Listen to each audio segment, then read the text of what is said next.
digital list channel ကနေပြန်ချိုးလိုက်ပါတယ်ဒီကနေ့ share ပေးချင်တာကတော့ interview ကိုဘယ်လိုပြင်ဆင်ရမလဲဘာလို့ဒီ topic ကိုလောက်ဖြစ်လဲဆိုတော့ကျွန်တော်မှာ interview တွေဖြေဖို့ရှိရယ်မနေ့ပြန်ဆိုရင် interview တခုရှိရယ်အဲ့ interview တွေကျွန်တော်ဘယ်လိုပြင်ဆင်မလဲဆိုတာကို share ပေးမှာဖြစ်ပါတယ်အားလုံးပဲကြည့်လိုက်ကြအောင်preparation အနေနဲ့ပြောရရင်ပထမဆုံးလုပ်တင်တာကတော့ကိုပဲ CV ကို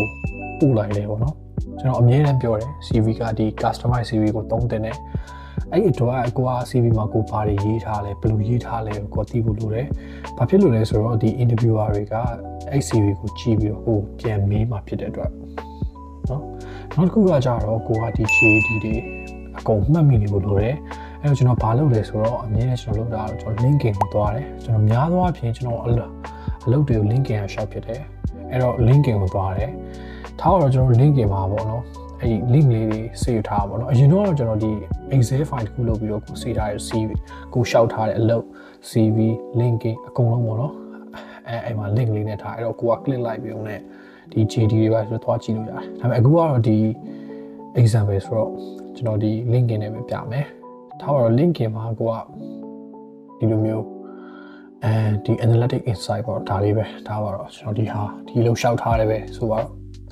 အဲ့မှာပထမဆုံးဘာလုပ်လဲဆိုတော့ကျွန်တော်လုပ်ထားရှိတာကဒီမှာကျွန်တော်ဒီဟာကို copy လုပ်လိုက်တယ်အကုန်လုံး copy လုပ်လိုက်တယ်လုပ်ပြီးသွားရင် ChatGPT ဖြစ်ဖြစ်ကိုသဘောကျတဲ့ AI ပေါ့နော်ကိုသဘောကျတဲ့ဘယ် AI ဆိုသွားလို့ရတယ်ဘာလို့ဒီခေတ်မှာအကုန်လုံးကဒီ AI ပဲတုံးတာဒါပေမဲ့ကျွန်တော် ChatGPT တုံးတယ်တုံးရတဲ့အကြောင်းပြချက်က ChatGPT ကပို့ပြီးတော့ဘယ်လိုပြောမလဲလူသိများတယ်ပေါ့နော်အဲ့တော့တခါတလေကျရင်တချို့ဒီ hiring manager တွေကလည်းသူတို့ကိုယ်တိုင်ဒီ ChatGPT ကိုသုံးထားရှိတယ်အဲ့တော့မေးခွန်းတွေကလာတူနေတတ်တယ်ပေါ့နော်အဲ့လိုမျိုးပေါ့အဲ့တော့ဒီမှာဒီဟာကို copy and paste လုပ်လိုက်လုပ်ပြီးသွားတဲ့အခါမှာပြောရမှာတော့ generate me some question regarding this JD you can say interview question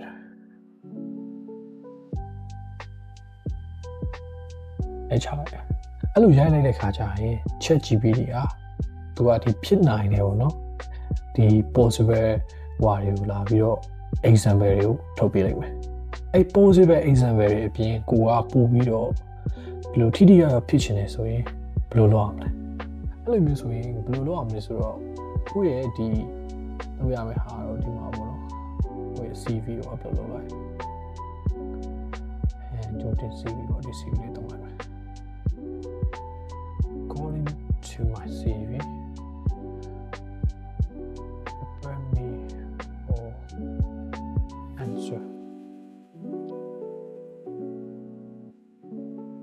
ချလိုက်အဲ့မှာဆိုရင်သူကဒီ answer တွေသူချပေးလိုက်မယ် right အဲ့လိုမျိုးပေါ့အဲ့တော့ answer တွေရတဲ့ခါကျရင်ကိုကဒီကောင်လေးကိုအရင်ဆုံးဖတ်ကြည့်ဖို့နော်ဒါလုံးဝအဆင်ပြေလားအဆင်မပြေလားဘာလို့ဆို ChatGPT တဲ့ခါကျရင်သူကအကြီးကြီးရှောက်ပြောတတ်တယ်အားလေးကိုတည်ထားဖို့လိုတယ်အဲ့တော့အကယ်၍ကိုယ့်ရဲ့အဖြေကအဆင်ပြေတယ်ဘာညာဆိုရင်ကိုကဒီမှာထားတော့ဒီအင်္ဂလိပ်လိုဖြေမယ်ပေါ့ကျွန်တော်မြင်ဖို့တချို့တွေအင်္ဂလိပ်လိုဖြေရတဲ့ခါကျရင်မေ့သွားတတ်တယ်အဲ့ဘယ်လိုလုပ်မလဲဆိုတော့ကိုကဒီဟာကိုဖတ်ထားပါတော့ကျွန်တော်တို့ဒီမှာနေရာ9နှစ်လောက်ရှိပြီဆိုတော့ဒီဟာကကိစ္စမရှိတော့ဘူးအရင်3-4နှစ်2နှစ်လောက်တော့ကြောင်းပြီးချင်းတော့ဆိုတော့ကိုကတကယ်ချက်ထားတယ်ရှိုးဖြေးတွေရတယ်ကိုရီးယားသူတို့လိုကိုတွေးနိုင်ပေါ့ဒီတက်ကိုမျိုးချက်ချင်းတွေးတက်ကနေမပြောနိုင်ဘူးအဲ့လိုပြောနိုင်အောင်တော့ဟိုနည်းနည်းတော့ကိုကပြင်ဆင်ထားရတယ်ပေါ့နော်အဲဒီမှာကိုဒါရေးဒီနေ့လုံး study လုပ်ရတယ်လုပ်ပြီးသွားရင်ဒါတစ်ဆင့်ပေါ့နော်နောက်တစ်ဆင့်ကဘာလုပ်မလဲနောက်တစ်ဆင့်ကကြတော့ဒီမှာပေါ့နော်ကိုဒီ company ပေါ့ဒါကိုရွေးထားတဲ့ company ပေါ့ဒီ company ရဲ့သူ values တွေပါတွားကြည့်မယ်ထားပါတော့ဒီမှာဆိုရင်တော့ဒီဟာလေးကိုနှိပ်လိုက်အောင်မယ်နှိပ်ပြီးတဲ့အခါသူဒီမှာလေးသူ values တွေ student တွေ graduate တွေအကုန်ရှိတယ်ကိုလိုချင်တဲ့ဟာနည်းနည်းလိုက်ဖတ်ထားပေါ့ပြီးဒီ company spotlight ဆိုတဲ့ဟာမျိုးလေးတွေလည်းသုံးဝင်တယ်တခါတလေကြာရင်သူတို့အဲ့အချိန်မှာအော်သူတို့ company ကတော့ဘယ်ဟာနဲ့ဘာစူးရခဲ့ပါတယ်အဲ့လိုမျိုးသူတို့အရင် proud ဖြစ်တယ်အားမျိုးလေးသိဖို့လိုတယ်အနေအချင်းပေါ့နော်အကုန်လုံးမဆိုးလို့ဘူးပြီးတော့ရင်သူတို့ရဲ့ post တွေပေါ့ဒါအရင်ဘယ်လိုပြောရမလဲလွယ်ကူတဲ့နီလန်ပေါ့နော်ဒီဟာကို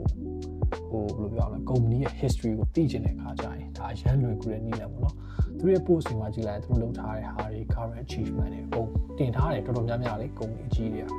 အဲ့တော့အဲ့မှာကြည့်ပြီးတော့ကိုကလေ့လာလို့ရတယ်ပေါ့နော်ဒီတစ်ခါတလေကြာရင်ကိုကပြောလို့ရဥမာပေါ့ဒီမှာဆိုရင်ပေါ့ဒီ program စိတ်ဝင်စားပါတယ်ဘာဖြစ်လို့ပါပေါ့ကိုက HR အနေနဲ့ဒီမှာဒီဟာကို interview နေရဆိုတော့ဆိုရင်တော့ဒီမှာ program တွေဖွင့်နေရတာတွေ့တယ်အဲ့ process ကဘယ်လိုလဲပေါ့ဒါတော့ကိုစိတ်ဝင်စားတယ်ပြတယ်ပေါ့နော်တစ်ဖက်ကိုပေါ့နော်ဒါပါပဲများသောအားဖြင့်တော့ဒီ research ကောင်းကောင်းလုပ်အဖြေအတွက်ရှာထားပြီးမေးတော့လို့နောက်တစ်ခုကကိုက portfolio မရှိဘူးလောဆယ်မရှိဘူးကွာအရင် urgently လုပ်နေရဆိုရင် PowerPoint နဲ့ portfolio နည်းနည်းစောက်လိုက်ပေါ့နော်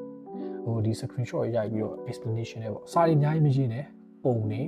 ပြီးရင်ကိုယ့်ရဲ့ဒီ technical skill တွေပြောပြနိုင်တဲ့ဟာတွေပေါ့ဒါကသူများထက်တပန်းတာပဲပေါ့နော်အဲ့ဒါလေးပါပဲအားလုံးပဲကျေးဇူးတင်ပါတယ်အဆင်ပြေကြပါစေ